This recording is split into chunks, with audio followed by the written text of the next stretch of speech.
the ancient world. Yet, if you look at the ruins they left behind, something huge is missing. Despite supporting a massive population, you won't find any grand palaces for god kings. You won't find monuments built by forced labor, and you won't find mass graves or weapons indicating devastating wars. The archaeological record shows a society that took a different path.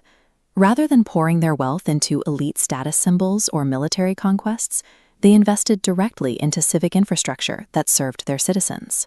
Instead of pyramids, they mastered plumbing. Millennia ahead of their time, they engineered master-planned urban grids, built private wells for everyday homes, and established a complex network of global trade. Then, right around 1900 BC, this civilization entered a period of rapid decline. They abandoned their megacities and exited the historical record, leaving behind an undeciphered script and many unanswered questions. To figure out how they achieved such a high standard of living and why they ultimately collapsed, we have to look at how they harnessed two forces of nature, the flow of water and the flow of commerce. Walk into the ruins of cities like Harappa, Mohenjo-daro, or Lothal, and the first thing you notice is the geometry. While most ancient cities grew outward in a chaotic sprawl, Indus streets were laid out in a pre-planned grid pattern with strict right angles. That structural discipline extended directly into the homes. Nearly every private residence had a designated bathing area and a working well to provide fresh, running water. Getting clean water in is half the problem. Indus engineers also built an underground drainage system.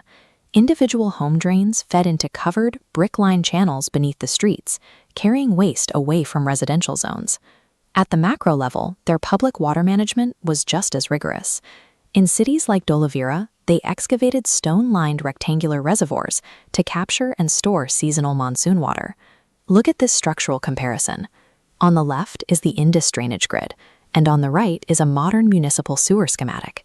Despite a 4,000-year gap, the core logic of these systems wouldn't be seen again at this scale until the 19th century. The people who built and maintained this infrastructure were skilled farmers, merchants, and craftsmen. They used the stable environment provided by their civic systems to produce a significant agricultural surplus. That surplus meant not everyone had to farm. It freed up a specialized workforce to create standardized goods, like this intricately painted ceramic storage jar. They also produced exquisite metallurgy. Crafting this fine gold jewelry and detailed beadwork required technical skill and provided a source of wealth. While neighboring kings drafted citizens to fight in standing armies, the Indus people built an economic engine that allowed them to grow through trade. This map traces their trade routes. They moved their goods by river and sea, establishing a network that reached all the way to distant powers like Mesopotamia. By exporting their craftsmanship and importing raw materials, they became one of the most integrated and wealthiest societies of the Bronze Age, doing it without a reliance on standing armies. But this era of prosperity hit a wall. Around 1900 BC, the growth of the Indus Valley halted, and a slow decline began. For a long time, historians assumed they were conquered, but archaeologists found no evidence of destruction, no burned layers in the soil, no breached walls, and no weapons scattered in the streets. Instead, the archaeological record shows a silent evacuation. Over decades, people stopped maintaining drainage grids. They packed up and abandoned their cities to the dust. The absence of conflict suggests that the civilization's end was driven by a breakdown in the very resources it was built to manage. The natural systems they relied on to survive were beginning to fail. Today, scientists believe the local environment underwent a shift, depleting the natural resources the Indus Valley needed to function.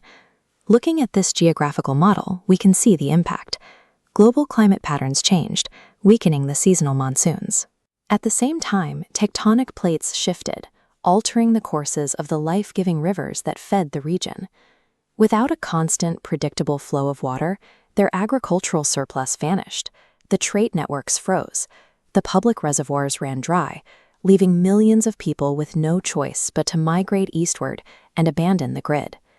The fate of the Indus Valley leaves us with a reality to consider. A society can engineer incredible cities, avoid warfare, and build a thriving global economy, but it will always remain vulnerable to the natural world around it.